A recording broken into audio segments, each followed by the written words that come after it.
High school sports fans, Varsity Media is the exclusive live stream partner of Nassau County Championships. To live stream fall, winter, and spring championship events, head to varsitymediapass.com to order. Now accessible on smart TVs. Varsity Media is your home for the Nassau County Championships.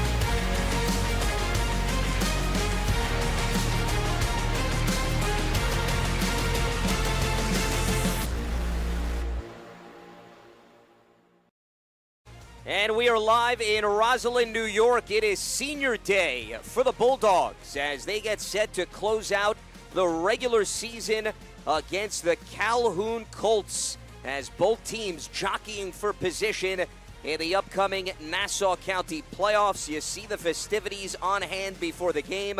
Families with the respective senior class as they are looking to go out with a victory in their final regular season contest, with Roslyn riding a 5-game winning streak and an 11-4 mark. On the opposite side, Calhoun 6-9, though they did cruise past Jericho 16-1 last Friday. Hello, everyone. So glad you could join us here on the Varsity Media Sports Network. Alongside Roman Bernetti, I'm Lance Meadow as we gear up for Game 1 of a doubleheader here on the Varsity Media Sports Network. We'll have the girls' playoff game between Roslyn and Mepham coming up later today at 7 p.m. Eastern. Roman, let's first set the stage here for the boys' regular season finale. As I mentioned, Roslyn coming in on a high note. They're averaging 12 goals per game, 6 double-digit scorers. On the opposite side, Calhoun has dealt with some heartbreak. 4 losses with respect to 1 goal being the differential. So there's an opportunity for them to make quite the statement to finish up the regular season. Yeah, definitely. And the last time Calhoun was here was actually the Nassau playoffs a year ago, and they actually came in to Roslyn and knocked off the Bulldogs in an upset. So Calhoun looking to make a statement in this final game of the regular season. You mentioned it's senior day for Roslyn, so they want to go out with a bang. And Calhoun, you want to get hot at the right time, and you could have an up and down regular season like they have, but if you get hot right now, that's all that matters. You want to be peaking, playing your best lacrosse once you get to May. Let's take you through the impact players for each team, and we're going to start on Calhoun's side. Nick Vall, 19 goals, 20 assists, 39 points, and John Ruisi is the heart and soul of their defense, and he's going to be matching wits with one of the most lethal scorers in Nassau County, Josh Berger. Yeah, Ruisi's going to have his hands full today with Josh Berger, but we spoke to Calhoun head coach Dan Catapano, says he's going to match up. He always matches up with the opposition's best player. He's going to do that today, leads the team in takeaways, and then on the other, with Nick Vall, 4-year player, 3-year starter. He's a captain. He's the heart and soul of this offense for Calhoun. He is first in assists and first in points. Let's flip over to Roslyn's side, and we already gave you a preview by bringing up Josh Berger, who just became the all-time leader in goals scored here at Roslyn. His numbers do more than just jump off the page. We're talking about somebody that has put up 60 goals this season, and you see that's paired with 21 assists. But don't sleep on Gavin Ryback. He's just playing in the shadows of Josh Berger, Roman, but he still comes with 29 goals in 52 times. Yeah, and most teams in Nassau County, Gavin Ryback would be the number 1, but here, because of Josh Berger, he's the number 2, but don't sleep on Ryback, as you said, leads the team in assists with 52. He doesn't just score, he spreads the love as well, and obviously can't forget about Josh Berger, 60 goals, 81 points, committed to Yale.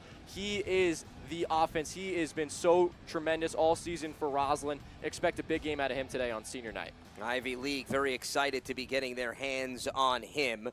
Let's take you through the starting lineups for the Calhoun Colts, who come in at 6-9 over their 15 games. Jake Candela is tied for first on the team with 30 goals. Then you look at the midfield, Matt Kaimov, sophomore, chipping in with 8 goals and 16 assists. Their defensive line, Jaden Mejias, is a great straight line runner who wreaks havoc. And then in goal is Nicholas Grecci, all conference a year ago with a save percentage of 59, 157 saves, 107 goals against, as he allowed just one goal in their victory over Jericho on Friday. Let's flip the switch, take you through the Roslyn starting lineup. We highlighted, of course, Berger and Ryback, but this is a team that has 6 players that have scored double-digit goals this season. It is quite the firepower. Luke Rice is one of them in the midfield, as he'll be joined by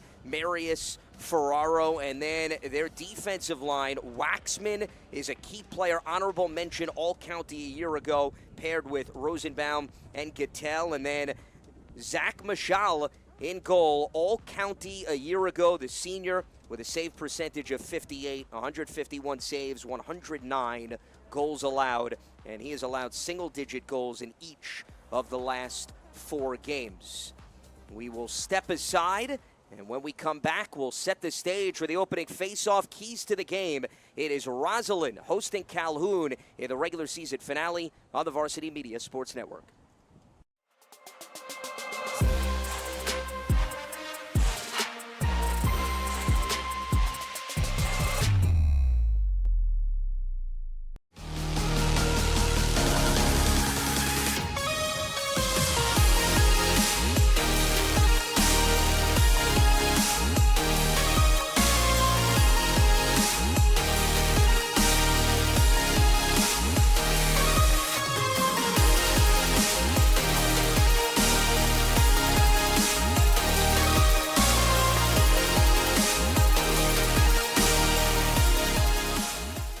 When it comes to live streaming, Varsity Media does it all.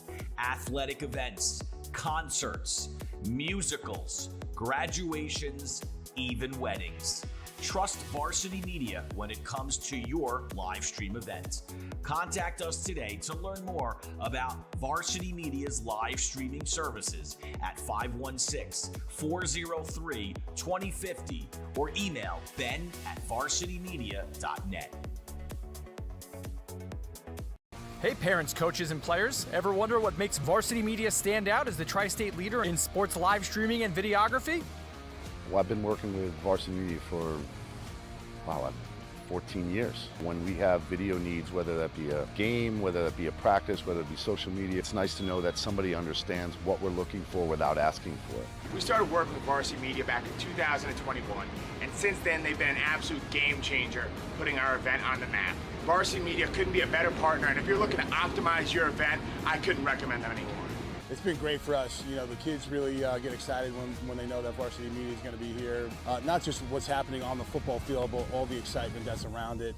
It really boosted the environment here, and everybody gets really excited for what's going on. Varsity Media is reliable, professional, and their quality work is fantastic. It's like watching ESPN. The announcers are unreal, really do a great job of speaking to the coaches to get the knowledge of the players, the season, what's going on with the team. There is nothing better than Varsity Media doing a live broadcast.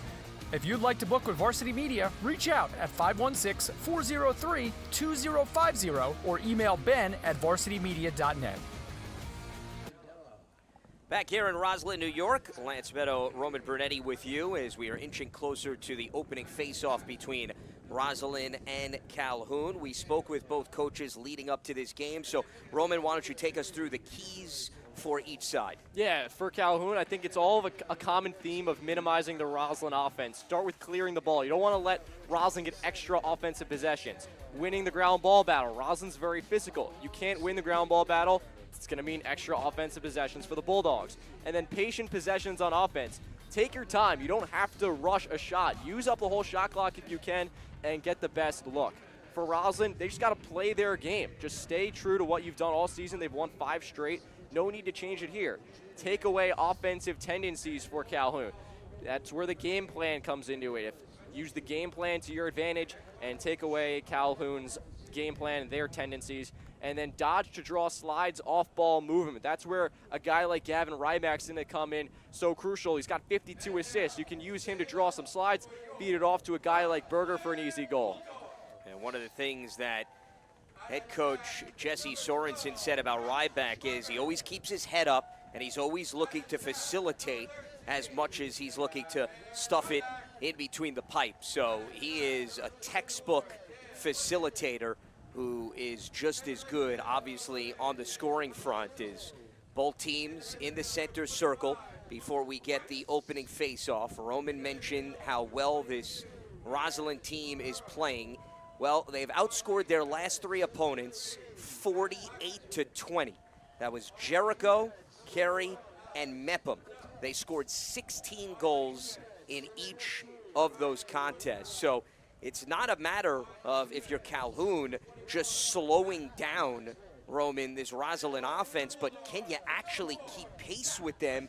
This is a team that averages 8 goals a game. Something tells me they're going to have to flirt with double figures if they want to put the pressure on the home team. Yeah, and Roslyn's got a really strong defense, too. They only allow about 8 goals a game. So you mentioned, can Calhoun, first off, stop Roslyn? And then the second part of that is, can they make action on offense? It's something they've struggled with a bunch throughout the season. So it'll be interesting to see how the Calhoun offense fares in this one. And Calhoun is coming off by far one of its most impressive offensive showings with 16 goals in the win at home against Jericho. Prior to that, they had a 3-game skid: North Shore, MacArthur, and Southside.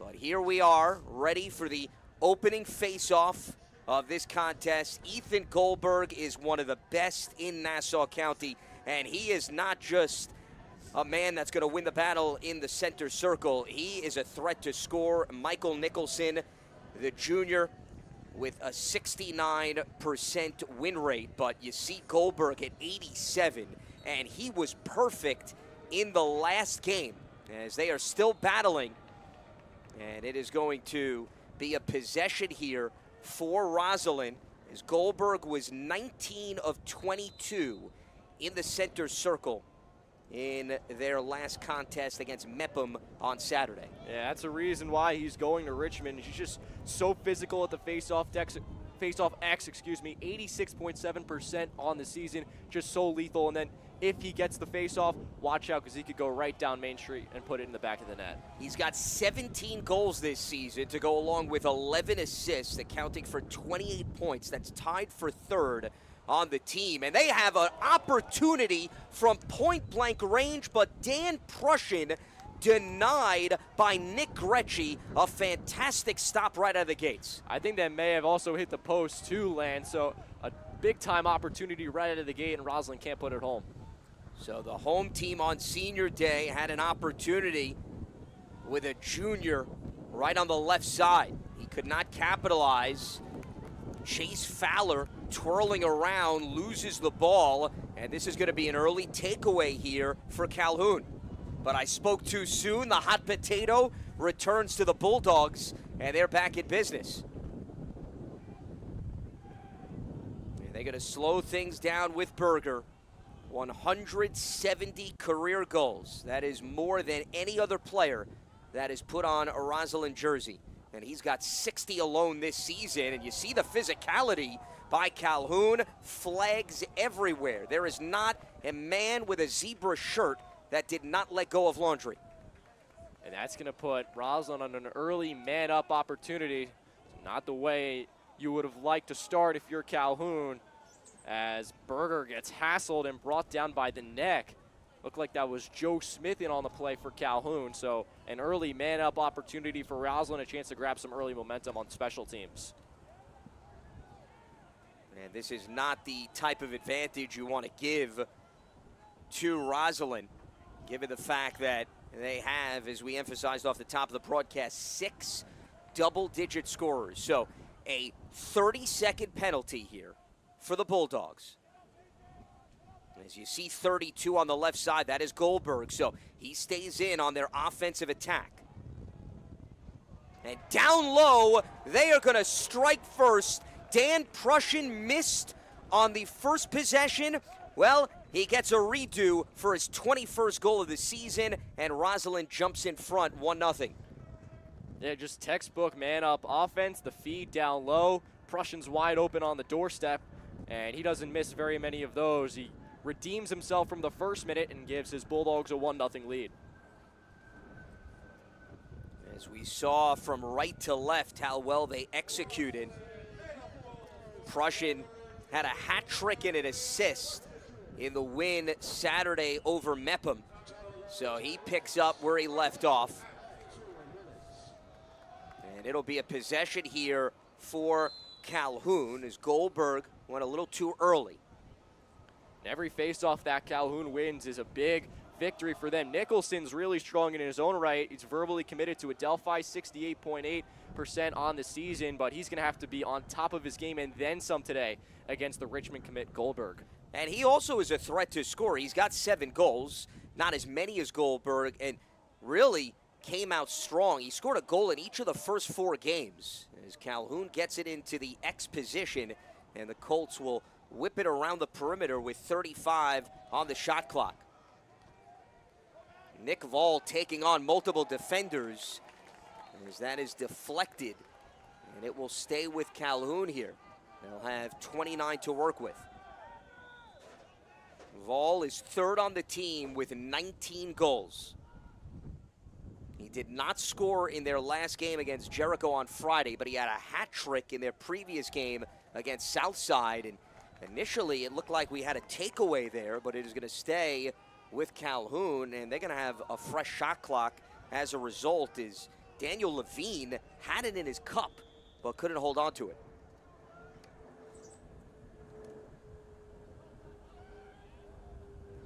Off the spin, triple teamed, and they're going to finally get rid of it. It's deflected. That was Matt Kaimov, the sophomore midfielder, who had a lot of traffic to deal with. And Mashal picks up his first save of the game. Roslyn clears, and here they come. And as they get out in transition, well, Calhoun breaking up the party. And it is going to head the opposite way. Is the ride effective for the Colts? And when you have a potent offense like Roslyn has, Calhoun's got to be able to get back in transition and set themselves up on defense. They did a great job there to minimize the transition.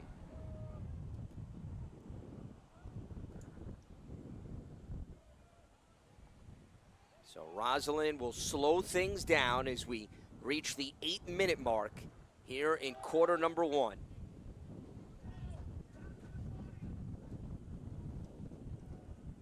Again, no need to rush if you're Calhoun. Take your time, use some pick plays, get some guys open, and find the best look. That's when you take your shot. Don't got to force anything. As they have 35 here on the shot clock. And look at that tight defensive pressure. And that physicality is something that we have seen since the opening faceoff. Both teams not giving either one any wiggle room. And the refs, again, all over this. Yeah, you can see how much both teams want it. Roslyn, senior game, want to finish out the regular season. And for the seniors, their career strong. And Calhoun got to get some positive momentum going into the playoffs. And Calhoun, they've got to take advantage of these special team opportunities. Matt Waxman, a 1-minute penalty, so the Colts will have the man up for 60 seconds. Got to take advantage of this. Work the ball around, keep the ball hot, find the open pockets, and score. Waxman, the senior defender, in the penalty box as he's going to watch. As Calhoun looking for an opening in this Bulldogs defense.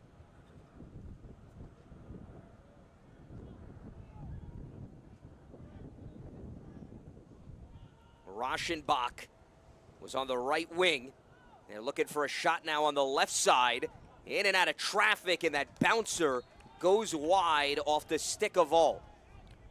Yeah, he was zigzagging in and out of defenders and may have forced that one a little bit. Fortunately, Calhoun, Condello was the closest one, so they keep possession. So here is Kaimov out of the X position. With under 30 seconds on the shot clock, the Colts trying to get on the board for the first time, and they are not going to get a free passage, but off the rebound, Voll had another good look, and putting up the shield is Mashal. Good job by Roslyn killing the man up. As they get another quick bouncer from the top of the key. As you see, Voll has no hesitation on his release. And it still stays a 1-0 game. He's got 19 goals committed to Maritime. One of the key leaders of this Calhoun offense. So he is, as you've seen already, not afraid to put one on net. He's knocking on the door of his goal total from a year ago when he had 23.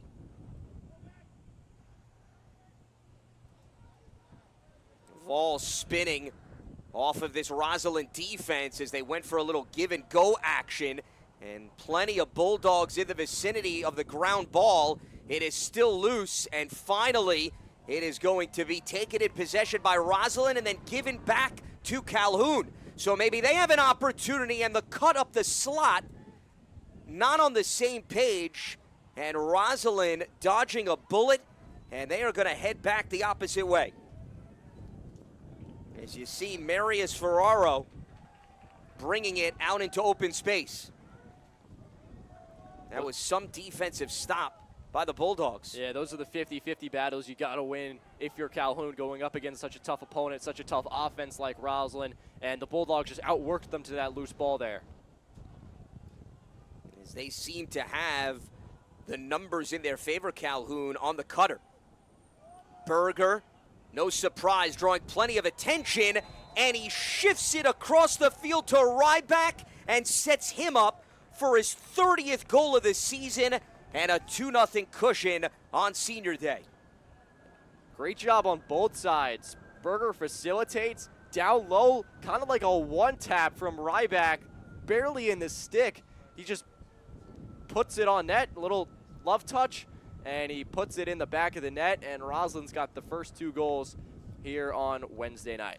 Yeah, he did not have to put much mustard behind that shot, Roman. Not at all. As it was almost a touch throw immediately out of his stick.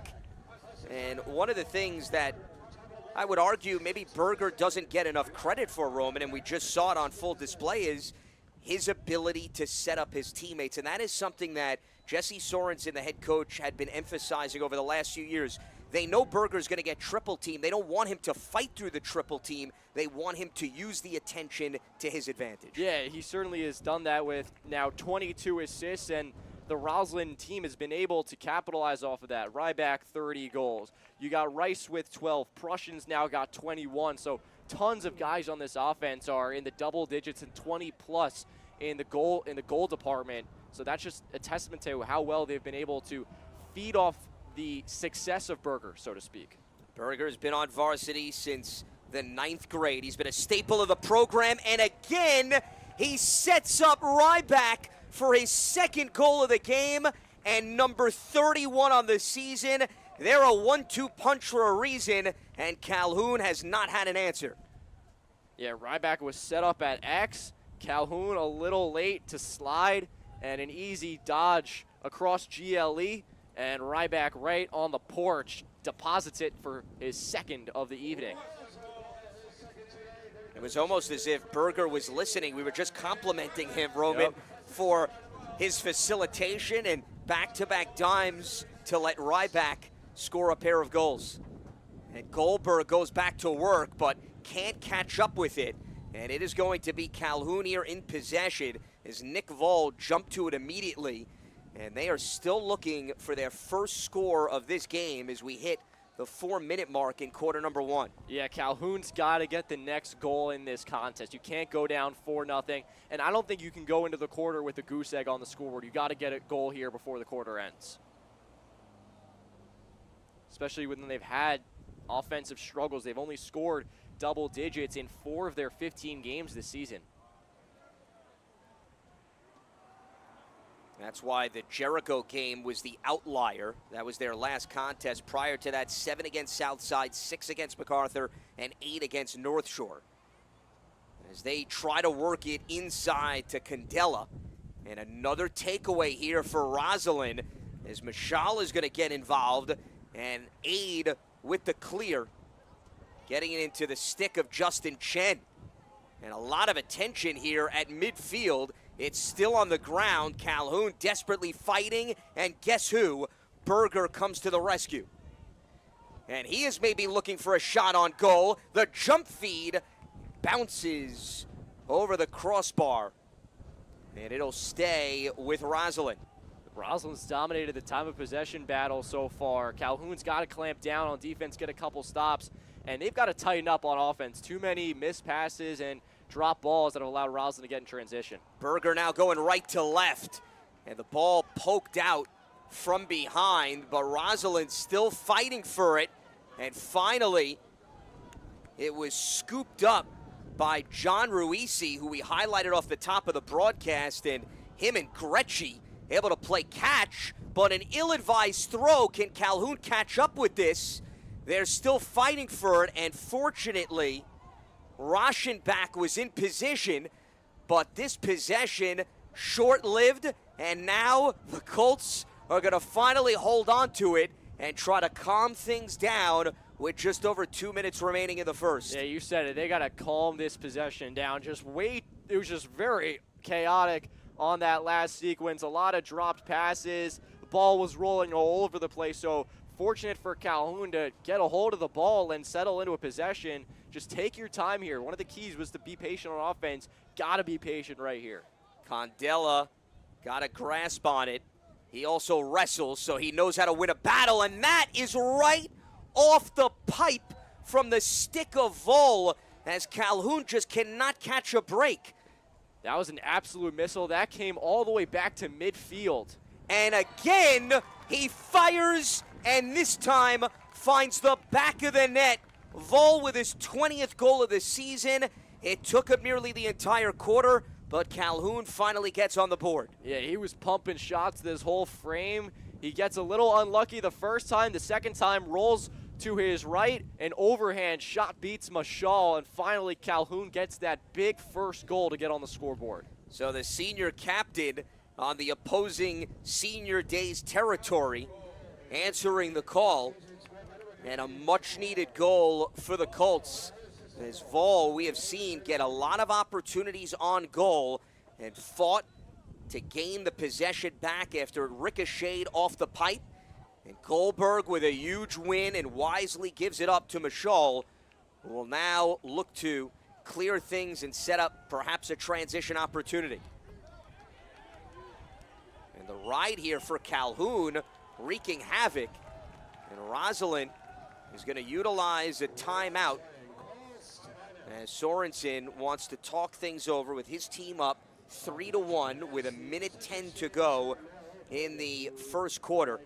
As we have seen both Berger and Ryback get on the board, as the two of them have connected for quite the scoring output. The mission of the Long Island Metropolitan Lacrosse Foundation is to spread the positive spirit of lacrosse and support the highest ethical standards for all participants through annual initiatives, including targeted grants, scholarship programs, lacrosse educational clinics, and events to raise awareness and resources in support of the game.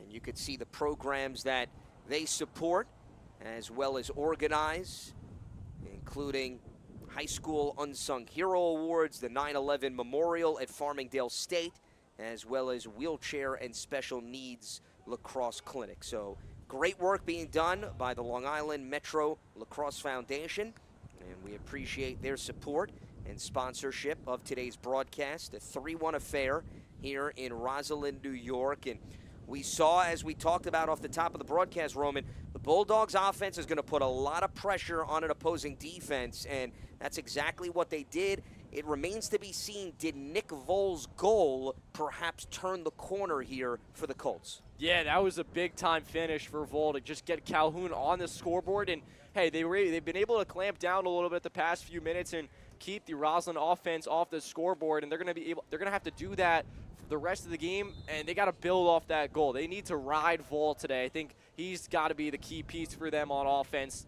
19 goals coming into the day, now 20, up to 40 points on the season. They got to ride him if they want to have a chance today. Dan Catapano, the head coach of Calhoun, credited him with being a gritty two-way midfielder. As good as he is on offense, they lean on him on the opposite side of the ball as well. And the numbers support his cause in multiple categories. So Roslyn with possession here out of the timeout as they look to clear it with Mashal.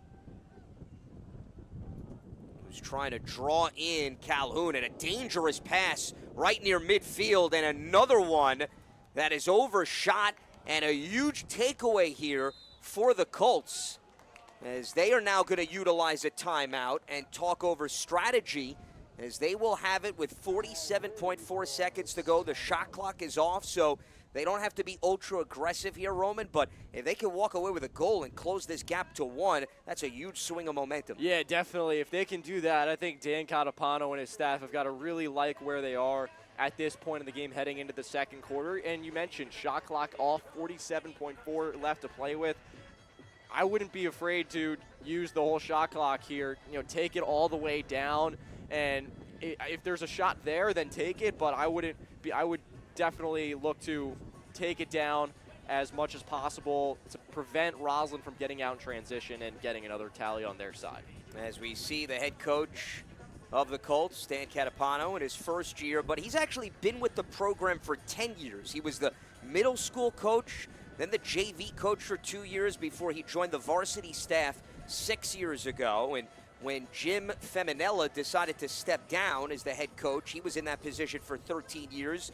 The natural progression was to promote Dan, and it's been beneficial from a continuity standpoint, Roman, because Dan's been with these players. He's been with the program, so even though there has been a head coaching transition, he's very familiar with a lot of these guys, and I think that's helped them make somewhat of a smoothless and seamless maneuver from Feminella to Catapano. Yeah, you said he's familiar with the players, and he's also familiar with the system, so you're not bringing in a whole new regime where everybody's got to learn something different. A lot of continuity, a lot of similarity from Feminella's days as the head coach, so it's been easier for Calhoun to make that transition into a new era, so to speak. And Catapano crediting Feminella, taking him under his wing, guiding him, and bringing him into the program, and now taking over the reins of this Calhoun lacrosse team that is in quite the battle here on the road with 30 seconds to go in quarter number 1,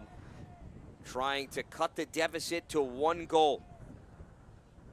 You see, as we were discussing right before the timeout, as Roman mentioned, it looks like they're milking this. So they're going to bring it all the way down.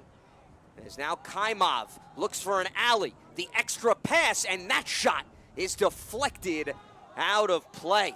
So with 7.2 seconds to go, no surprise, they got it to Vol, and Vol had a great look. I think that's exactly the design. You had Kaimov get into the middle, feed it off to Vol, who was wide open on the left wing, just couldn't put it home. So they added 4 seconds onto the clock. Now it's 11.1, and Vol is now going to be the initiator. Out of that X position with 8 seconds to toy with. Draws the double, a flag comes in. 2 seconds, and he is just going to go out wide here as the first quarter comes to an end, but his attack was able to draw laundry, and this could be an opportunity for Calhoun. Yeah, they'll start the second quarter on the man up. I think that's a smart play by Vol. Once you draw the flag, don't got to force anything, just backtrack it out towards midfield, and you'll get a full minute with a man advantage to start the second frame. So we will make sense of the laundry when we come back to start the second quarter. But it was Roslyn setting the tone early. Gavin Ryback stuffing it through for one of his 2 goals. Berger spotted him up for each. It's 3-1. Roslyn over Calhoun with 12 minutes in the books on the Varsity Media Sports Network. This is Brennan O'Neill, and you're watching Varsity Media.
latest Varsity Media updates, including our game schedules, be sure to follow us on social media at Varsity Media, the home for New York high school sports.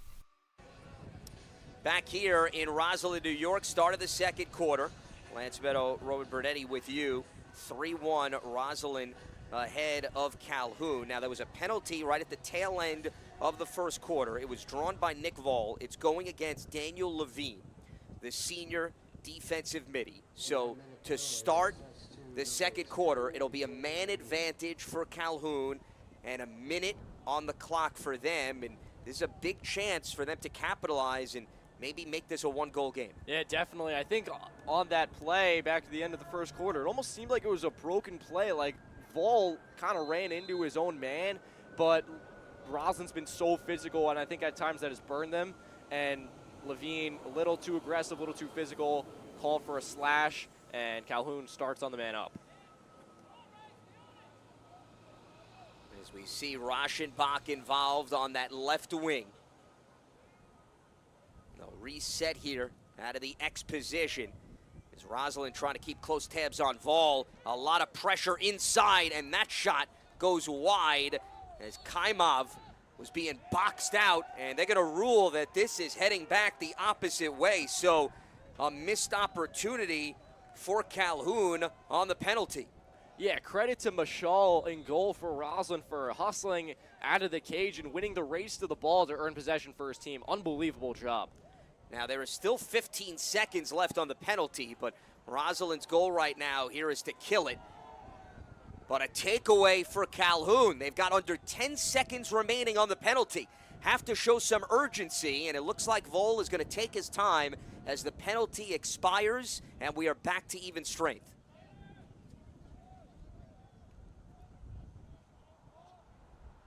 So they regain possession, but they no longer have the advantage.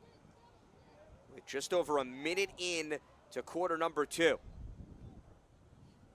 As Candela, the senior attacker who complements Vall, trying to circle around the net, and that is off the mark. Mashal also got in the way. It is going to stay with Calhoun. That's back-to-back times. Calhoun's had an open look just to the right of Mashal, and both times they failed to put it in.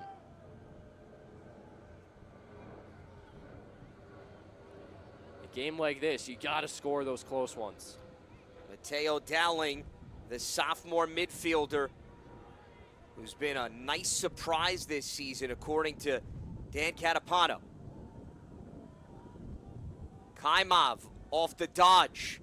Gives it back to Dowling, and from way downtown, he connects, but it goes right into the cup of Mashal. The shot clock was running down there, but it still had like 6 or 7 seconds to play with. Could have maybe gotten a little closer, dodged towards the net. Instead, Dowling elects to put it on goal from long range, and that's an easy stop for Mashal. Dowling with 4 goals and an assist this season. He's got ways to go to catch up with this man, Berger.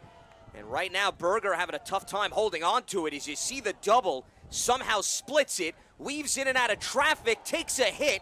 That clearly is a penalty, and it'll be a man advantage for Roslyn.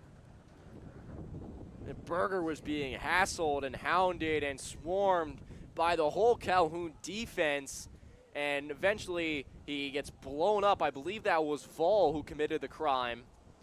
A cross check, and Roslyn will go on the man up with 9:23 left to play. And that was Vall who went a little too high with the cross check as Berger pinballed off defenders. So a 1-minute advantage for Roslyn, a chance to re-extend the lead to 3.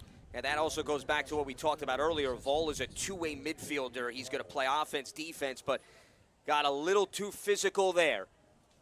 And now the Bulldogs have a chance to capitalize.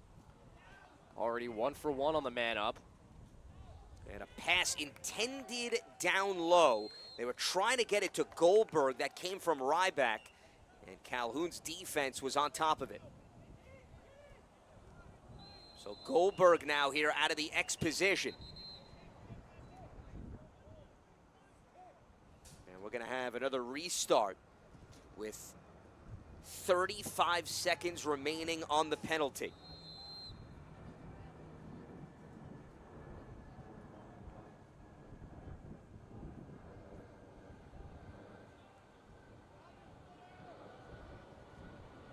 As they whip it around the perimeter, it goes back to Ryback, and that shot too high over the crossbar, beyond the reach of Gretschy. 15 seconds left on the penalty. Here's Ryback. He's got 2 goals, trying to go for the hat trick. It's not going to happen. A takeaway for Calhoun, and the stick of Ruisi working his magic, and maybe a transition opportunity, but that is going to be broken up. Matt Waxman getting his long stick in the way. Yeah, tremendous stop by Waxman. Calhoun had numbers. He gets a stick in the passing lane, knocks it down, forces the takeaway. Roslyn back the other way. So the penalty is over, and Calhoun's defense came through, but unfortunately their offense could not complement. Ryback doubled, and it makes no difference. He goes low for the hat trick. The junior stealing the show on senior day, and it's a 4-1 contest. Worked around 2 defenders there. Vol threw a couple checks, so did Joe Smith, but you said it makes no difference as Ryback was able to get himself into the middle, right in front of the net, and he was able to deposit that one past Gretschy, and Roslyn's back up by 3, 4-1 with under 8 to play in the second. Jesse Sorensen refers to Ryback as one of his primetime players, and it may be a little bit earlier than primetime, but he is still delivering. Referred to him as a rough and tough guy, and he and Berger have taken their fair of shots in this game, as well as Goldberg, who's going to win another battle royale in the center circle. And here is an extra possession for Roslyn, looking to pad its 3-goal lead. As Chase Fowler takes over, the junior midfielder and attacker, who brings a little bit of everything to the table. Facilitates, scores, catches. Ryback looking for his 4th goal. That one bounces wide. The ball is still on the ground. Pushing and shoving resumes. And it's going to go to the opposite sideline as they are still jockeying for position. And Calhoun is going to end up with it, but that one off the mark, intended for Gretschy. And Roman, that's been a theme in this game. We see Calhoun make a stop, but they just can't maintain possession. Yeah, they're having a really tough time just executing passes. That was A.J. Neal there, who couldn't get it on target to the goalie, Gretschy. It's a turnover and gives Roslyn an opportunity on the offensive third. Ryback trying to set a screen for Berger. Apparently he doesn't need it. Off the double, looking for an angle. He was caught from behind the pipe, so that aided the cause of Gretschy, but they get it back, and that shot deflected, and Karam back out, and it is going to be another stop for Calhoun. Jaden Mejias coming up with it, and we're going to have a timeout here taken by the Colts, and you can understand why Dan Catapano wants to talk things over. This seems like a good point near the midway mark of the second quarter. You have possession, still a tight affair. Can your offense settle down and finally solve the riddle of Michal? Yeah, Calhoun's offense has gone silent the past few minutes of game action. We are just about halfway through the second quarter, and they've only had maybe 1 or 2 offensive possessions. They haven't scored since the latter part of the first quarter, so they've only had like seldom minutes on the offensive third, so good chance to slow things down, get things reorganized, and just reestablish their purpose and their focus on this game and on this possession especially. just, again, be patient if you're Calhoun. Don't have to rush anything. Take your time. Get the best look. And I think you got to get it into the hands of Nick Voll. He's got the goal today, 20 on the season, 40 points. He's been the star. He's got to be the one that Calhoun leans on today. I sound like a broken record already, but he's got to be the main guy for the Colts. Well, he's been doing the majority of the heavy lifting all throughout the season, but another name that we have not called out yet here on this broadcast is Tommy Terzulli, the 9th grader, who also is a key component of their attack. 30 goals. He came in tied with Candela for first on the team, and he has scored at least 1 goal in all 14 of his appearances this season. As you see Voll on the screen, Terzulli is number 30, but they have done a really nice job, Roslyn, in quieting this offense, which comes in averaging 8 goals a game, but they did, again, have 16 against Jericho, and so far just 1 to show. Knocking on the door of the midway point here of the second quarter, as you see Jesse Sorensen having a chat there with Ryback, who has already put up a hat trick in this game. He's accounted for 3 of his team's 4 goals. All conference a year ago, and something tells me he's going to get plenty of accolades and maybe even make a case for all county when it's all said and done. And there was yet another chance. Candela, though, took his eye off the ball, went a little too high, and it is going to result. Initially, it looked like a turnover, and fortunately, in position was Calhoun to retain it here. And Calhoun's been a little sloppy on the offensive side. Candela, if he's able to haul that one in, a one-timer right on net. He goes with the turnaround jump shot there and can't execute. But Calhoun's just like one step off, it seems like. They're dropping the ball, missing some easy passes. They've got to clean it up soon. As Michael Nicholson, their face-off guy, was the one that secured it to give them a second chance opportunity. But as we've seen throughout this contest, they continue to cough up the ball. And it is going to head back to Roslyn, as unfortunately the sloppiness has overshadowed the hustle and intensity shown here by the Colts. And one gift leads to yet another. Yeah, Roslyn hasn't been much cleaner on their side either. A lot of failed passes and turnovers on their side as well. As Gretschy tries to clear it, Roslyn breaks up the party as they give it to Ryback. And personnel here being shuffled in and out, as Calhoun's defense is going to be put in yet another position to make a stop. Done that pretty well over the past quarter and change, but you can only do so much against such a tough Roslyn offense. And even on the other side, the Calhoun offense hasn't done its fair share just yet, so the defense's efforts have kind of been canceled out so far. Berger has 2 assists, has not scored a goal as he circles around that X position. 28 on the shot clock, with Fowler now taking over. And you see every time Berger gets the ball, defenders, like a magnet, go right in his direction. Luke Rice setting the screen for Fowler, and that pass was trying to be stuffed into the slot, intercepted. And yet another huge stop, and Nick Voll at the center of it. Can he turn it into a shot on goal? He does, and Mashal gets a stick in the way for the denial to keep it a 3-goal game. A flag, though, comes flying in off a transition opportunity. Berger, the touch pass, and how about the goalkeeping in this game with Gretschy reaching out to prevent Waxman from stuffing it through. My goodness. Yeah, spectacular goaltending on both sides. We'll get a look at the most recent stop right on the doorstep as Waxman trying for his 8th goal of the season as a pull, and Gretschy up to the task. He says no. And then on the other side, Mashal able to snuff out the bounce shot from Voll.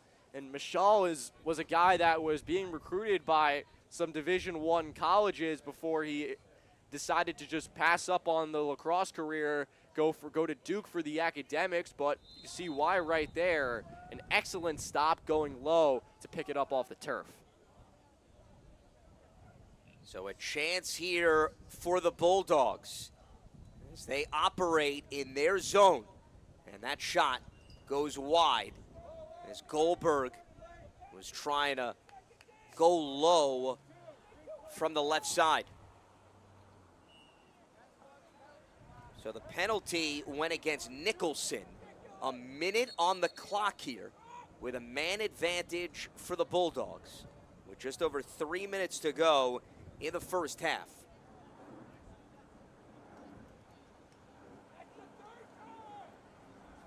And it'll be Ryback that'll start things up from the corner. Outstanding stops by Gretschy and Michal on back-to-back possessions, and the feed inside leads to a slam dunk for Luke Rice. His 13th goal of the season. Roslyn capitalizes off the man advantage, and they have now jumped out to a 4-goal lead. Yeah, it looked like Calhoun just forgot about Luke Rice, who dodges right down the middle, and a great feed by Prussian right on the doorstep, and Rice buries it for goal number 13 on the season. Second time that Roslyn's converted on a man up, and they extend their lead to 4. Luke Rice has been one of the hottest players on the Bulldogs roster. He now has 5 goals in the last 3+ games. And you talk so much about Berger and Ryback, but as we mentioned, there are 6 players coming into today with double-digit goals, and Rice was one of them. And he gets on the board yet again. And the possessions continue to pile here for Roslyn. And when you have a guy like Berger who draws so much attention, it's a lot easier for the rest of the team to make an impact. And you mentioned it, just so many other players on this offense for Roslyn in double figures for goals. It's just a testament to how well they play off of Berger and how well Berger is able to spread the love to his teammates. They're very good in terms of their angles. Berger, again, throwing one towards the net, and Gretschy with a huge stop to deny one of the top scorers in Nassau County. Hey, Gretschy's been strong today, a couple big-time stops, and finally a clean clear for Calhoun so they could finally settle into their offense without having to try and pick up a couple ground balls. Final 2 minutes of the first half. And we have mentioned that it has been quite some time since they have had clean looks at the goal. But a chance here with Nicholson in possession. Honorable mention All-County a year ago as he puts one up high, and Michal is not fooled, does a great job reading the trajectory for yet another save. Yeah, he's been able to handle them low and snuff them out up high. He does a great job going up top to catch that one.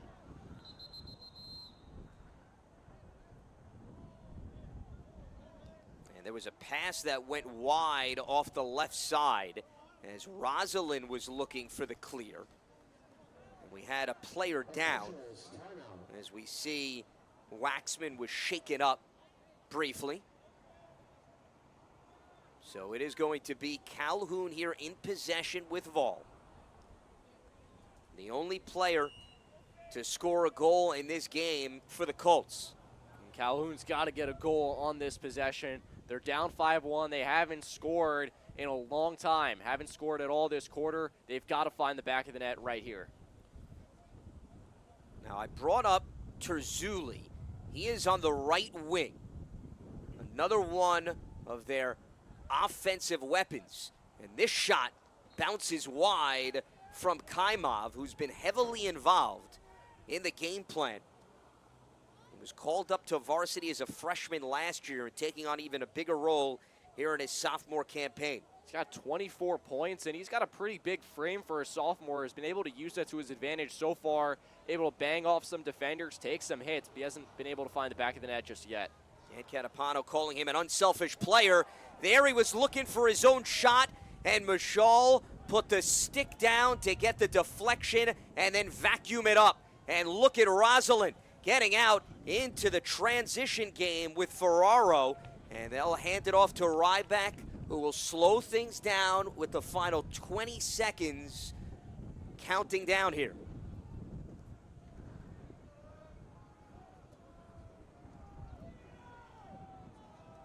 Ryback with 10 seconds.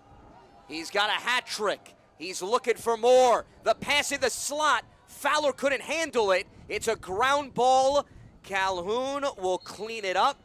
And that is going to do it for the first 24 minutes of action here in Roslyn, New York, between the Bulldogs and the Colts. As Roslyn's offense certainly putting on a show on senior day, but their defense limiting the road team to 1 goal. And the latest to get on the board, Luke Rice.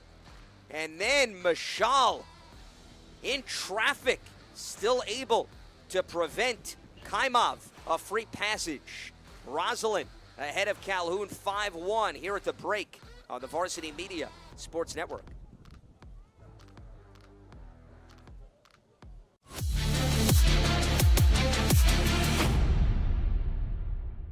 Now is a great time to book a sportscast with Varsity Media.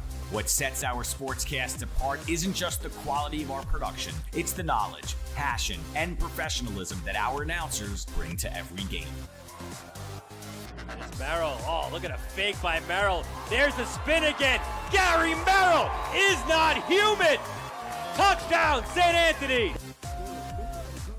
Profeta!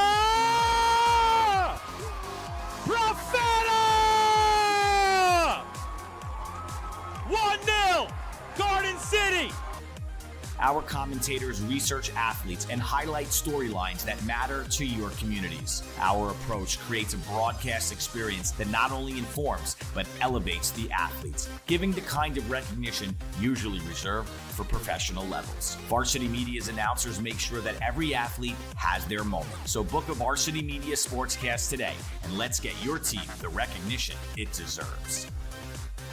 You've seen the dedication, the long hours, the early mornings, the sacrifice. You know your athlete has what it takes, but how do you make sure the right people see it? The recruiting process isn't easy. Coaches are flooded with highlights, but how do you stand out in the crowd? At Varsity Media, we specialize in creating game-changing ISO videos, high-definition, athlete-focused footage that highlights exactly what college recruiters want to see.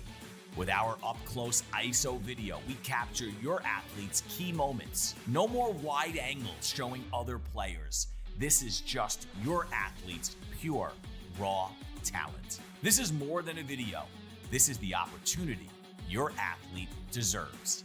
Give your athlete the edge they need. Make the right impression with Varsity Media's ISO video service. The future starts now. High school sports fans, Varsity Media is the exclusive live stream partner of Nassau County Championships. To live stream fall, winter, and spring championship events, head to varsitymediapass.com to order. Now accessible on smart TVs. Varsity Media is your home for the Nassau County Championships. Are you a local business looking for new and creative ways to promote your company? Varsity Media offers affordable rates that can get your message across to a demographic of 18 to 54 years of age. Our follower base across social media is 75,000 strong, and our viewership numbers per game are in the thousands. Don't blow your advertising budget on old staples like TV and radio media. Reach out to Varsity Media to get the best bang for your buck. Hey parents, coaches, and players. Ever wonder what makes Varsity Media stand out as the tri-state leader in sports live streaming and videography? Well, I've been working with Varsity Media for, 14 years. When we have video needs, whether that be a game, whether that be a practice, whether it be social media, it's nice to know that somebody understands what we're looking for without asking for it. We started working with Varsity Media back in 2021, and since then they've been an absolute game changer, putting our event on the map. Varsity Media couldn't be a better partner, and if you're looking to optimize your event, I couldn't recommend them anymore. It's been great for us. You know, the kids really get excited when they know that varsity media is going to be here. Not just what's happening on the football field, but all the excitement that's around it. It really boosted the environment here, and everybody gets really excited for what's going on. Varsity media is reliable, professional, and the quality work is fantastic. It's like watching ESPN. The announcers are unreal, really do a great job of speaking to the coaches to get the knowledge of the players, the season, what's going on with the team. There is nothing better than varsity media doing a live broadcast.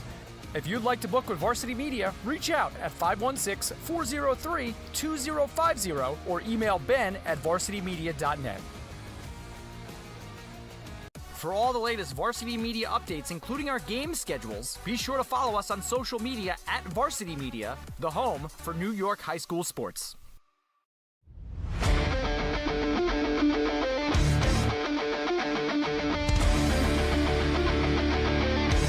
Merrill, he's got room to go. Merrill towards the end zone. Lost his lid. Touchdown! JJ Damo, face on, stay on athlete. Controlling the face-off X 3 in a row now.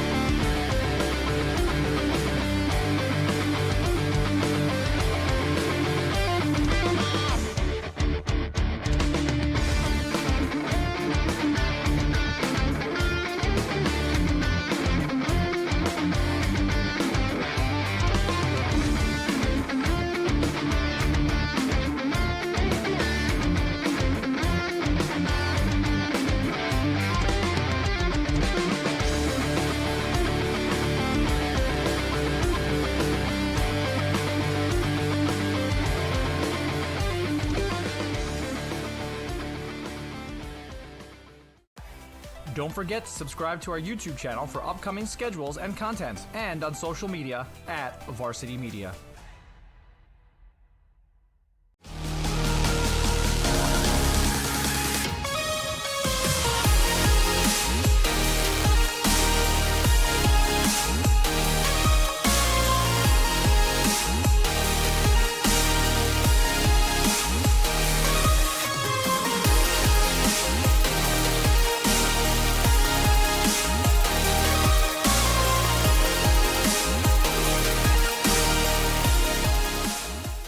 Hey parents, coaches, and players. Ever wonder what makes Varsity Media stand out as the tri-state leader in sports live streaming and videography? If you're looking to optimize your sporting event, look no further than Varsity Media's coverage. Since working with them over the course of the past 4 years through the Elite 5 New York City Football Showcase, their coverage has helped take us to the top. Varsity Media does an unbelievable job in terms of the broadcast, backgrounds on kids, do a great job of exposure from top to bottom. I couldn't really say anything negative. It's been a great couple of years that we've been working together, and it's just fantastic. Well, I'll tell you, the fact that you guys are here has helped grow it, really. I mean, Varsity Media's been a good partner with us now for the last couple of years. That brings this game to a much broader audience. The level of detail and that you go to, I mean, obviously the announcers, the camera angles, the slow motions, I mean, you feel like it's being covered by, ESPN. If you'd like to book with Varsity Media, reach out at 516-403-2050 or email ben@varsitymedia.net. For the latest news in high school sports, be sure to check out varsitymedia.net or follow us on social media at Varsity Media.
And we are back here in Roslyn, New York, getting ready for the start of the third quarter with the Bulldogs in front of the Colts of Calhoun 5-1.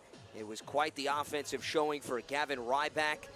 He recorded a hat trick, the junior attacker for the Bulldogs. Calhoun's lone goal coming from Nick Vall, their senior captain. But we saw, despite what Roman, the score may show, some outstanding goalkeeping by both Gretschy as well as Michal. Yeah, Gretschy's been able to handle a bunch of shots that have come from close proximity, and then Michal has just shown the full array of what he can do. Try and go low, he's got it. Up top, not a chance. He's been on his game today, just one goal allowed through 24 minutes, and that just goes to show he was being recruited by a couple Division I schools before he eventually decided not to go through with it, but shows why he was such a highly touted prospect out of Roslyn. As it'll be Nicholson and Goldberg at the center circle for the opening face-off of the third quarter. The ball is still loose. As Goldberg and Nicholson still fighting for position as it goes high, and Nicholson is going to come down with it. So a huge victory for Calhoun to get the first possession of the third quarter. And I think this is where Calhoun's really got to step it up. The defense, I think, Lance, has been pretty solid for Calhoun, and they only give up 7 goals a game, so defense hasn't really been the problem this year. It's been more of the offense only scoring 8 goals a game. Through the first half, just 1 goal. They've had a lot of troubles just executing passes. They've got a few looks, but Michal's been up to the task. Calhoun's got to get established. They got to figure some stuff out on offense to get back in this game. Rauschenbach out of that X position. As Kaimov and Vol now get involved with 25 on the shot clock.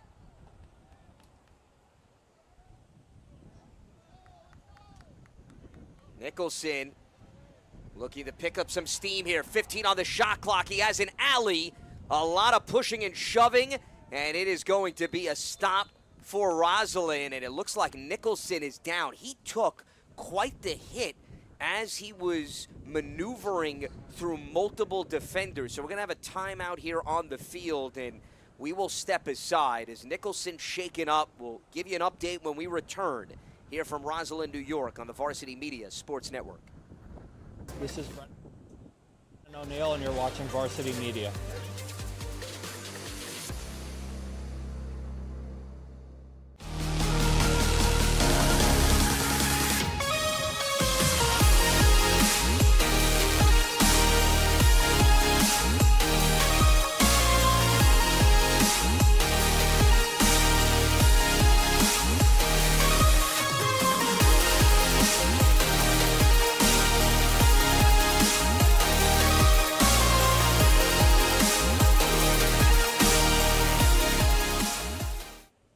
So good news for Calhoun. Michael Nicholson was able to get up under his own power, walk off the field.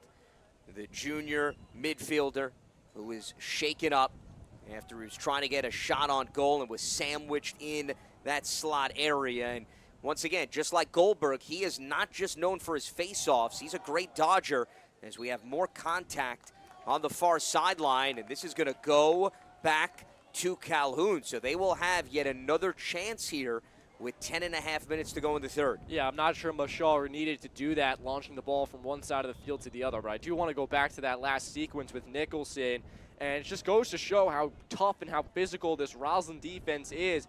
We've seen a couple times the Calhoun attackmen try and go inside, get into the middle on the Roslyn defense, and they're just so tight, and they've been able to lock those spaces down, and really, it's been suffocating.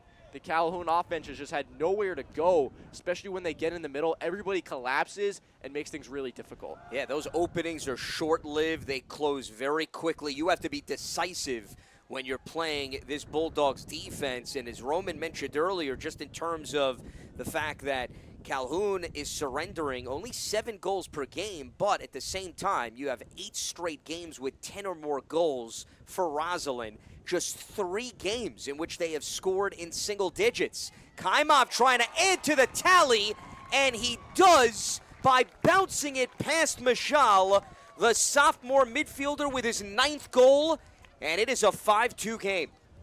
And that's a huge tally for Calhoun. Kaimov took a bit of a hit as well as he let that one go. Picks it up off the bounce, throws it at the net, and is able to beat Mashal as a bit of a short hop, and the Roslyn goalie can't get down there quick enough. So Kaimov able to take the hit and bury it past Mashal, and Calhoun's got a clutch goal. They get within 3, still plenty of time to work with. He had just 1 goal a year ago in his freshman season, and he is now flirting with 10. As it will be Roslyn possession following that face-off. And we'll see whether or not this Calhoun defense can help out an offensive attack that finally got its 2nd goal of the game. Vol and Kaimov, each with 1.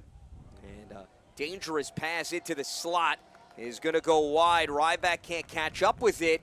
And all of a sudden, you see Calhoun playing complimentary lacrosse, Roman. Yeah, and Roslyn's helping them out by playing a little bit sloppy themselves. And Calhoun, you can build a little bit of momentum and some confidence here, as Vol might have gotten away with a push in the middle of the field.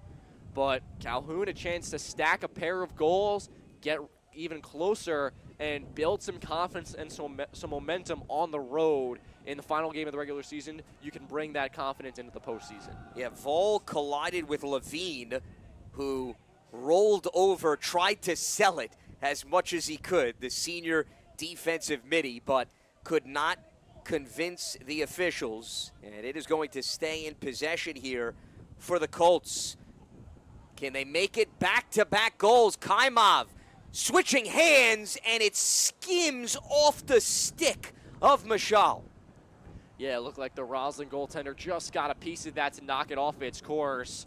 Nifty little move there from Kaimov. Rolls to his left off a defender, switches hands, and fires, just can't connect. And you referenced this earlier, Roman, about his big frame. He knows how to utilize that to his advantage.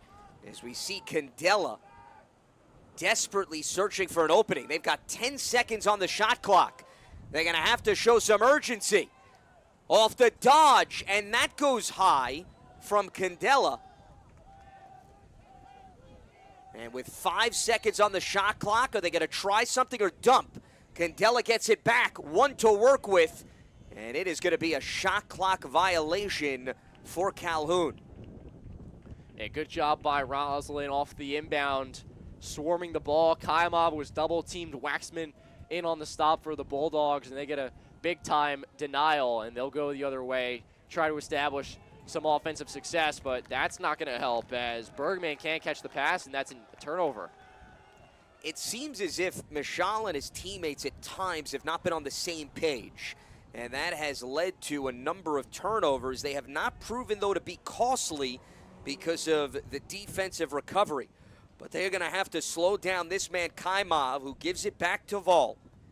And now they'll work the right side with Nicholson. As we see Terzulli with the ball, they have not gotten him as involved in this game. Yeah, both him and Candela came into the day tied with the team lead with 30 goals, and neither of them have scored yet. Terzulli could be an X factor down the stretch. Instead, it's Vol leading the charge, eluding one defender after another with 25 on the shot clock. Nicholson, the extra pass. Terzulli goes low, and it ricochets right into the stick of Mashal. His first opportunity, and you love the aggressiveness out of the 9th grader, but he couldn't get a safe passage through. Yeah, it was a difficult shot. He went low, a little bit off balance on the back foot, was able to get it on net accurately, but Mashal able to go low, gets down to a knee, and is able to make the stop. And Roman, you had mentioned in the first half, time of possession dominated by Roslyn. We have now flipped the script. It seems as if it's been a year and a Sunday since the Bulldogs have had a possession. Yeah, they've had a ton of issues clearing the ball, and Calhoun's taken advantage. And that one nearly got through for Candela. An extra pass, and this one does skip through. Jake Candela with his 31st goal of the season. He breaks a tie for the team lead with Terzulli, and we've got a ball game. It's 5-3. He redeems himself, and how about the feed from the young freshman Kurt Rauschenbach? First, just picking up the ground ball and reestablishing a second possession for Calhoun, and then a fantastic job by Candela, not giving up on the play. A cut on the backside, gets himself open to the left of Mashal. A tough angle, but it doesn't matter. He sneaks it through, and Calhoun is within 2. And Roslyn's got to wake up, especially on the offensive side. The Colts are giving them a run for their money. And Nicholson battling for it still with Goldberg. The ball is loose, and it is going to be snapped up by the long stick of John Ruisi. But an ill-advised throw is going to give it back to Roslyn, and we have seen these types of ebbs and flows all throughout this game. Yeah, if you're Calhoun, you can't do that. You win the faceoff. You've been minimizing Goldberg in this second half. Nicholson's had some success. You win the faceoff, a chance to get within 1, and you throw it away. Just cannot happen at this point in the game. Gives Roslyn a free possession and a chance for their offense to get ignited. So a much-needed possession for the Bulldogs as they are looking to restore a little bit more cushion, and they go to Berger, who turns and fires, but that one off the mark as he was trying to get it through Gretschy. Yeah, he hasn't scored yet today. He's had a couple of assists, but hasn't been able to break into the scoring department, so look for him to fire off a bunch of shots here in the second half. Well, they get it back to Berger with 4.5 minutes to go in the third. He has facilitated, goes low, and it bounces wide of Gretschy. And you can see off camera, the sideline for Calhoun is very much energetic as they are stealing the momentum in this game. Definitely, they've got a couple big-time stops in a row. They've scored twice. They're within 2. And the defense of the Colts is shutting down a Yale commit in Berger, who has not scored yet today. Ryback loses his footing, maintains possession, and is going to leave it for Berger. They got 8 on the shot clock. Can he create some magic? Berger off the dodge, the jump shot. Skips wide past Gretschy, and another huge defensive stop. There is 2 on the shot clock. We'll see whether or not they attempt something or go for the dump, and they're going to go for the dump, and it will head back to Calhoun. An awesome first 8 minutes of this second half for Calhoun. You get the 2 goals on offense and just an excellent defensive possession. Berger had nowhere to go. Ryback slipped and fell. He was struggling to get something going. Calhoun can clear here. They got a chance to get within 1. The Colts look like a completely different team here in the third quarter, and they have a chance to pull within a goal. It was 5-1 at the break. They are outscoring Roslyn 2-0 here in the second half thus far. And they look a lot cleaner, too. Snapping passes around quickly, efficiently, not as many errors as in the first half. This is the regular season finale for both teams, but it's got a playoff flavor, as this has been a serious rivalry over the last few years. They each increase the intensity of one another. Down low to Kaimov, in the slot, and just off the mark out of the stick of Terzulli, who's now 0 for 2 on shots on goal. But they retain possession and have plenty to work with. I can't tell if that clanked off the left foot of Mashal or the left post, but either way, Terzulli so unlucky within inches of making this a 1-goal game.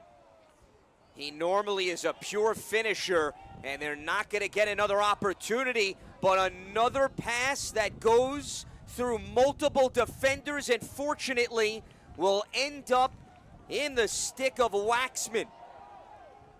So Berger off the jump stop, and that skips wide. It looked like Gretschy got a piece of it, And boy, is he in tune in this game here in the third. Yeah, he's really locked in. That was a big-time denial of Berger, who was coming downhill with a lot of speed and energy, and Gretschy said no. 2 minutes to go in the third, and it is a 2-goal game. Berger is Calhoun looking to trap him with Fowler attempting to set the screen. Berger has been in chase mode all throughout this game and season. Here's Ryback off the spin. He's being boxed out. Outstanding defense by Joe Smith. Ryback turns him in circles and swishes it through. 4 goals and counting for the junior. It may not be junior day, but Gavin Ryback has other plans, and it is a 6-3 advantage for Roslyn. Yeah, just an outstanding job. He was backing down his defender like a postman in basketball, turned to his left, got an open look, and nailed it past Gretschy. That's now 4 straight games with 4 or more goals for Gavin Ryback, and he is stealing the show on Senior Day. He had 4 goals and at least 4 assists in each of the last 3 games. You talk about consistency.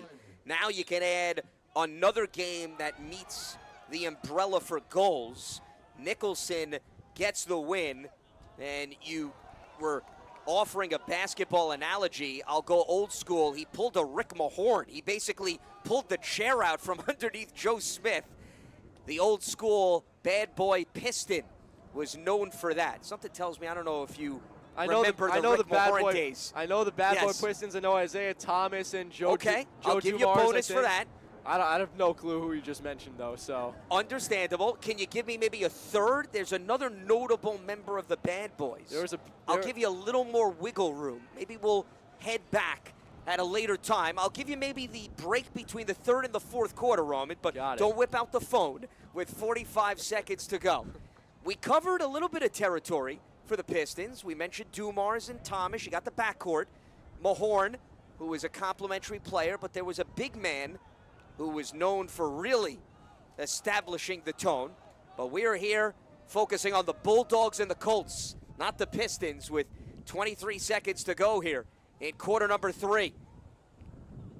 Vol has an opening, switches hands, it's broken up, and right at the heart of it, Alex Gattel, the senior defender. But a high pass nearly goes back to Calhoun. Ryback's got 2 seconds to Berger at the buzzer.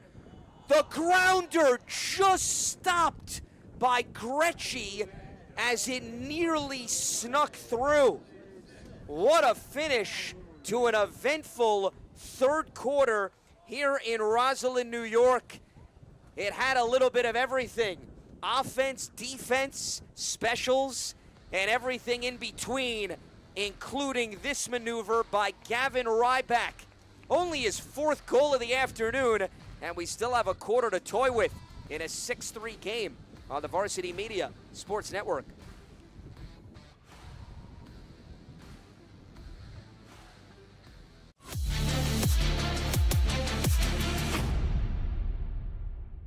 Now is a great time to book a sportscast with Varsity Media. What sets our sportscast apart isn't just the quality of our production, it's the knowledge, passion, and professionalism that our announcers bring to every game. It's Merrill. Oh, look at a fake by Merrill. There's the spin again. Gary Merrill is not human. Touchdown, St. Anthony. Profeta!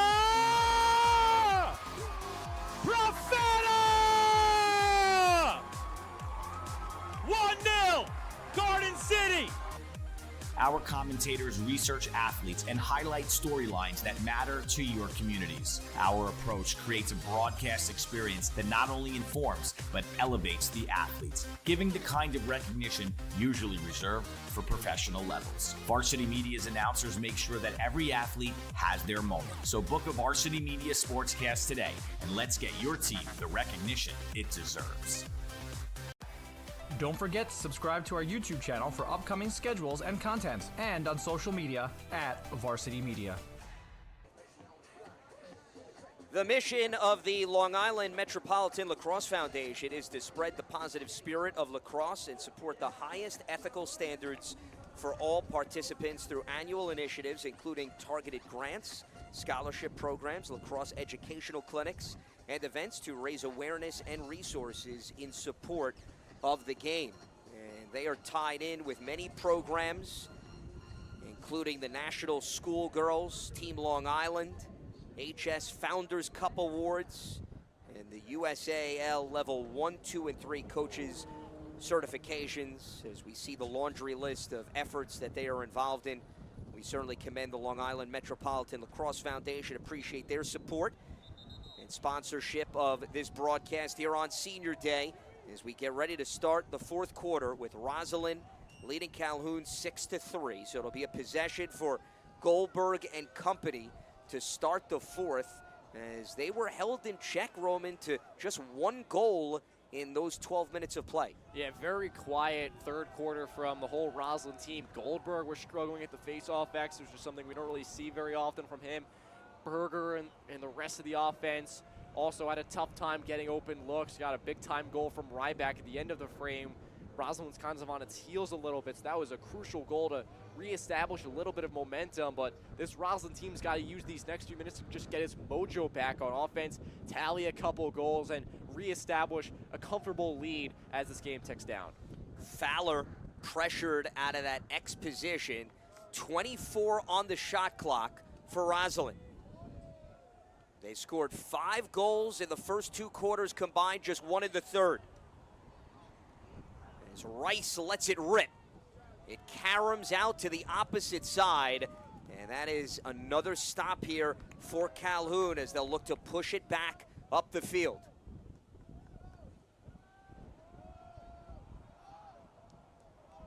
We saw them pull within 2 goals, and they have had multiple opportunities to make it a 1-goal game, but Roslyn has had an answer. As we see some personnel shuffling in and out for both teams, with Kaimov taking over. He has one of his team's 3 goals. As he switches hands, gives it up to Vol. 35 on the shot clock for the Colts. Winds up again, and Mashal puts his entire body in the way, tries to jump on top of it. It's still a ground ball, and it's loose, and it is going to go into the hands of Roslyn. Marius Ferraro in position to come out of that pile. Yeah, the app developer Ferraro calls himself a bit of an entrepreneur, but he makes a big-time ground ball there, but Roslyn can't clear. And that has been a huge storyline, and a flag comes in on the near sideline with Vol now delaying things in this possession for the Colts. I haven't seen Calhoun on the man up in a long time. Obviously, we'll have to wait until Roslyn touches it or until a dead ball. But big time opportunity here for Calhoun. Let's see how they go to work here. And there were actually 2 flags that came in, and that toss goes right into the cup of Mashal from Raschenbach. So there was a flag on the left wing and then a flag on the 40-yard line closest to the near sideline.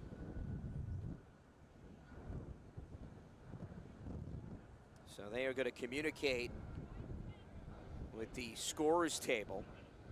It is going to be a minute penalty. So Roman, let's take another look here. And we saw the stick come in there down on the left wing, but not so sure if that was necessarily the penalty. I believe it was on that play, and it was Danny Levine coming in from the backside with a cross check to the upper back. That's the second time he's been whistled for that penalty. So a minute for Calhoun. They go to work on the man up. They need to take advantage of this down 3. Only just about 9 minutes left. You can take your time, but can't take too much time. As that was Levine on Candela to draw the penalty. Calhoun here on the man advantage, still 34 seconds. And that shot bounces towards the left side from Raschenbach. one of the two ninth graders heavily involved on offense for Calhoun. Terzulli is the other, and Dan Catapano said he has been impressed with both of them. They have exceeded expectations and then some. Yeah, it's one thing to just get called up to varsity as a freshman, and then it's another thing to actually produce, and both have done that. Terzulli came into the day tied for the team lead in goals. As Vol off the mark on that one. And then Rauschenbach comes in with 19 points of his own. So two freshmen that Coach Catapano wasn't really sure how much he was going to get out of them this year have really produced. And that doesn't just help them for the future, whether it's on this team or for travel, possibly recruiting, but also for this program. Vol circling around, trying to lock up. Flips it across. And they'll look to reset here with 54 on the shot clock. Now the penalty has expired, so we are back to even strength. So Roslyn did a nice job eating into the clock. As Nicholson off the dodge, loses the ball, and it is going to be a transition opportunity as Ferraro was able to take it away. He loads up, and Gretschy to the rescue to prevent a golden opportunity for the Bulldogs. The flag is down. I think this is going to go on Calhoun, but I think this is Gretschy's most important stop of the game, because if Ferraro is able to nail that goal, just talk about the momentum of him just streaking right down the field and burying it on the run, how electrifying that would have been. So Gretschy gets the stop. Roslyn goes on the man up, so still a chance for the Bulldogs to increase their lead, but for the time being, just a crucial stop for Gretschy. Kaimov picks up the penalty, a minute on the clock for the Bulldogs, who have the man advantage. And in addition to momentum, you now push your lead to 4 goals potentially, given how hard it has been for Calhoun to score and cut into the deficit. You figure that really puts the opposition in a precarious spot too, as they are looking to just milk some clock here, with Ryback holding on to it. Yeah, no need to rush here if you're Roslyn. Drain the shot clock, take as much time as you need, get the best opportunity. Ryback gets it back, 18 seconds on the penalty. Rice bounces one wide left. 9 seconds on the penalty, 20 on the shot clock. Ryback trying to set up a teammate perhaps. The penalty expires. They still have 10 seconds on the shot clock. Can they get one off? Goldberg tries one across the field. Ryback fighting for it as the shot clock expires, and it heads back to Calhoun. That's a big-time kill from Calhoun. Not just getting the man-up kill, but then also forcing the shot clock violation. But how about that play from Ryback? But on the other side, how about this physicality? Surprised we didn't get a call there. But regardless, Calhoun the other way. A chance to set up their offense, and they got to start moving, though. 5:44 left in this game. They're chasing 3. They've only scored 3 goals up to this point. It's hard to imagine they're going to get a 3 in a span of 5 minutes. As that was Ruisi that won the battle with Ryback, and then Berger went over to Ruisi. They were chirping at one another off camera, and now Berger's going to come off the field as Sorensen, his head coach, calms him down. Remember, Ruisi's job was to match up with Berger all throughout this game, and he's seen a little bit of Ryback as well. Vol drawing the double with 30 seconds on the shot clock, somehow splits it and gets tossed down. A flag comes in late, and Roslyn is up in arms. Yeah, the Roslyn side beside itself on that call. I believe it's gonna be a hold. So Calhoun goes on the man up with 5 minutes left. And it looks like that's going to be Waxman. He was pulling the jersey of Vol, as that was clearly caught on camera. So here we go, Calhoun. 5 minutes left, chasing 3 goals. It's now or never. And yes, it is still just a regular season game, but going into the playoffs at 6-10 versus 7-9, a lot different, especially if you get a win against such a team that's been so dominant like Roslyn, who is 8-0 in league play. They've just been awesome all season. So if Calhoun can somehow pull this out, this would just be so valuable to the momentum heading into the postseason. And you look at Calhoun, which is pretty young on offense, also still trying to gain some chemistry here down the stretch of the season, as that nearly got past Michal, and he's fortunate that he was able to hook up with a teammate in Justin Chen, and back and forth we go, and it is going to be a possession here for Calhoun, but we've got a player down for Roslyn, as that is Aaron Bergman off camera, which you're not seeing right now, at midfield. And now Jesse Sorensen, the head coach, and several of his teammates are attending to him. So that is what is holding up play here with 4:28 to go in the fourth quarter, with Roslyn doubling up Calhoun. And you see at the edge of the screen on the right side, and it looks like a pulled hamstring, unfortunately, for Bergman.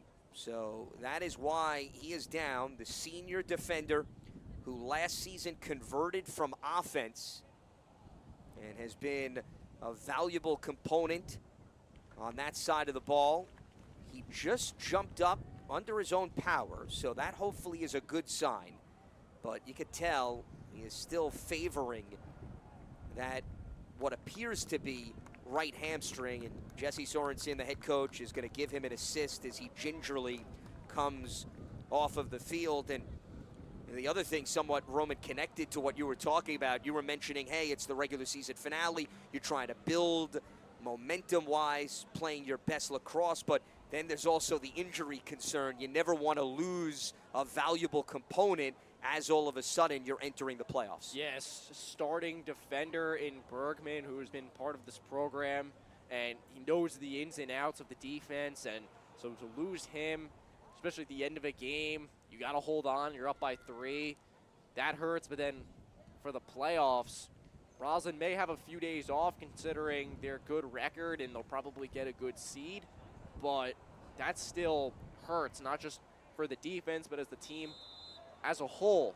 You lose a little bit of morale and chemistry when something like that happens. So hopefully he's all right and Roslyn can bounce back. Well, after Sorensen assisted him off the field, he then walked under his own power towards the bench and seemed to be a little bit stronger as he came over to his sideline. But once again, optics don't necessarily mean everything, and we'll keep close tabs on him as he is being attended to. The training staff as Kaimov cannot get it past Michal for his second goal of the game after quite the shifty maneuver, and then a takeaway by Vol, and the Calhoun Colts are back in business, and Dan Catapano is going to take a timeout here with just under 4 minutes to go in the fourth quarter to see whether or not his offense can pick up some steam. And a reminder that you can stay locked to the VarsityMediaPass.com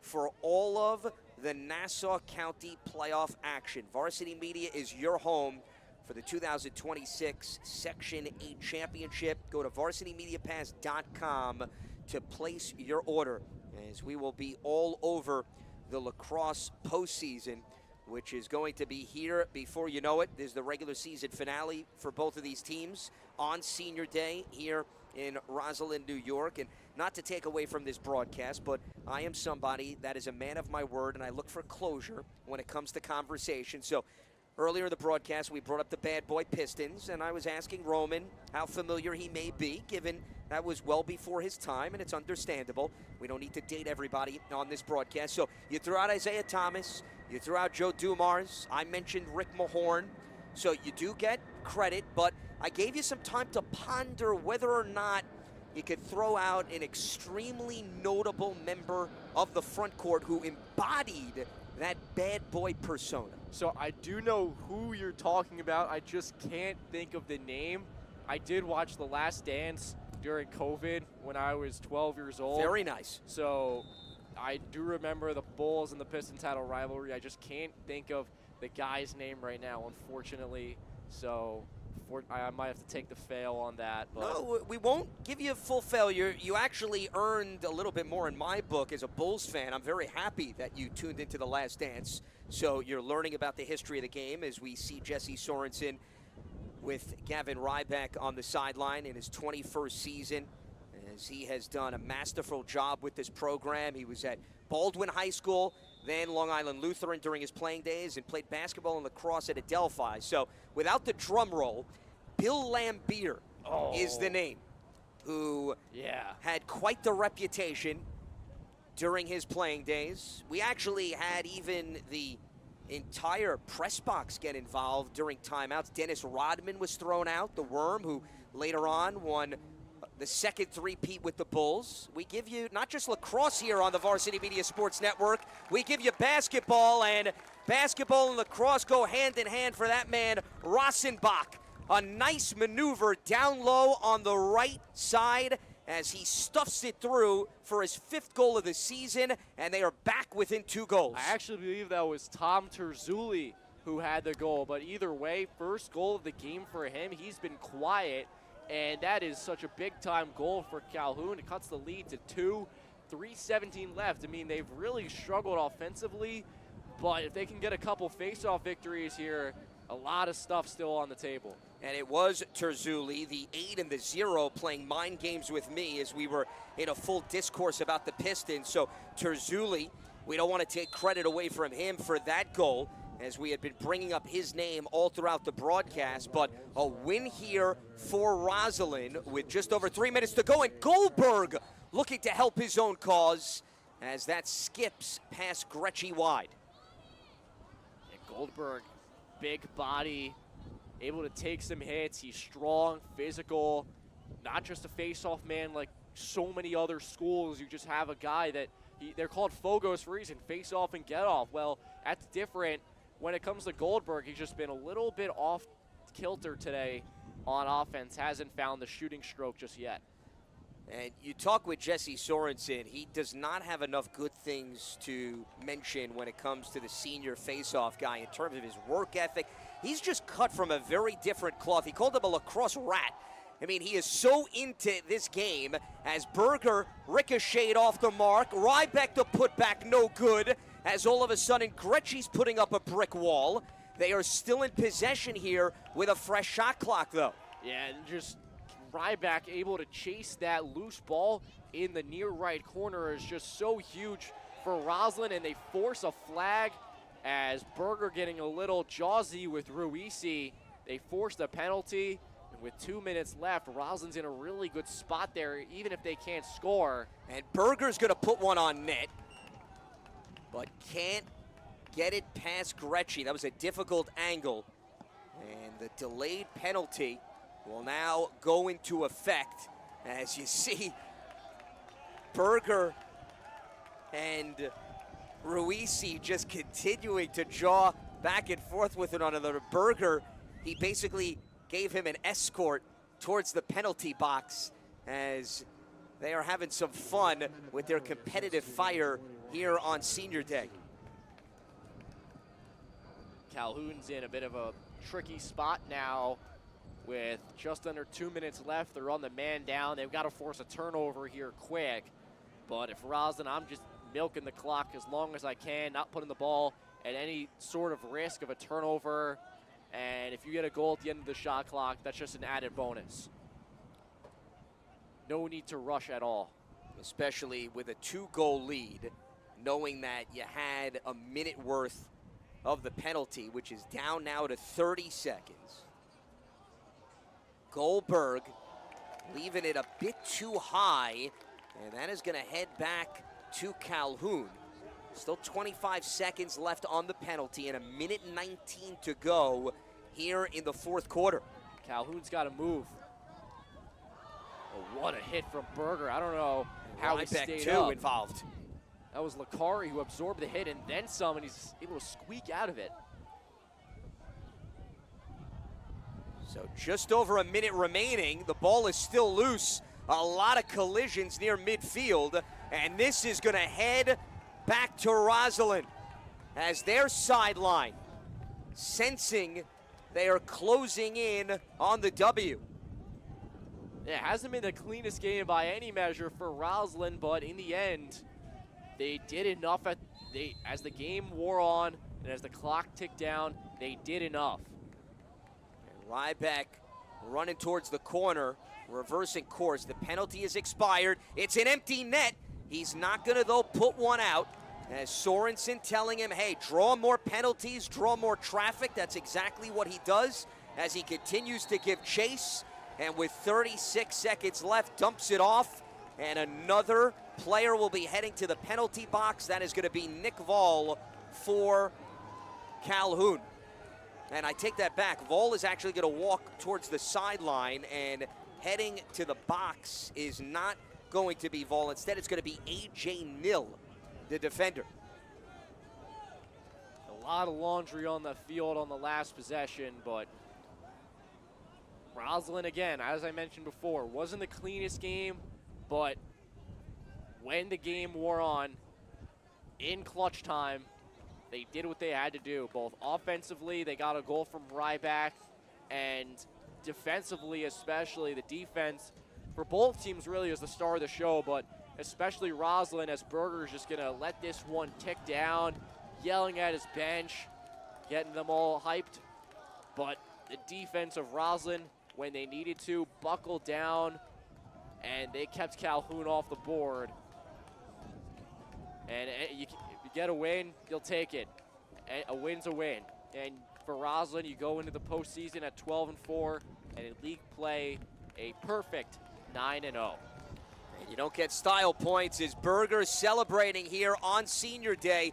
He didn't score a goal, but he had 2 assists. He's going to let it fly, and it is going to be a 6-game winning streak to close out the regular season for the Roslyn Bulldogs as they improve to 12-4 as they'll head into the postseason playing some of their best lacrosse.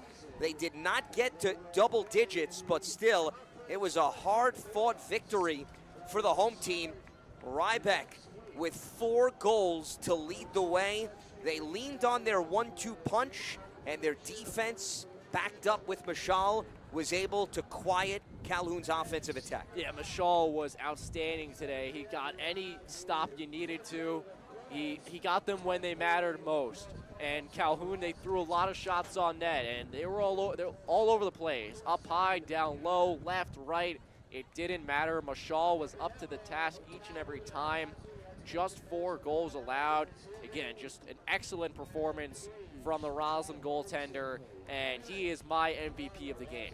And it is the first time this season that Roslyn wins a game despite scoring single-digit goals. They were 0-3 leading up to this contest, so I'm sure that's going to be something that Jesse Sorensen is going to be pleased with, as that is going to wrap up our coverage of Game 1 of our double dip here in Roslyn, New York. The seniors on full display, both literally and figuratively speaking, and it was Roslyn's defense that answered the call multiple times with Mashal. You did see Calhoun strike gold with Candela, but it was the Bulldogs with Gavin Ryback scoring 4 of his team's 6 goals. The celebration well underway here in Roslyn, New York. A 6-4 victory for the home team. Our executive producer, Ben Turchin, technical director, Becca Kazaks, camera operators, Tony Damaso and Mike Verdi. For Roman Brunetti, I'm Lance Meadows saying so long from Roslyn, New York. Game 2 of our doubleheader starts at 7 p.m. Eastern on the Varsity Media Sports Network.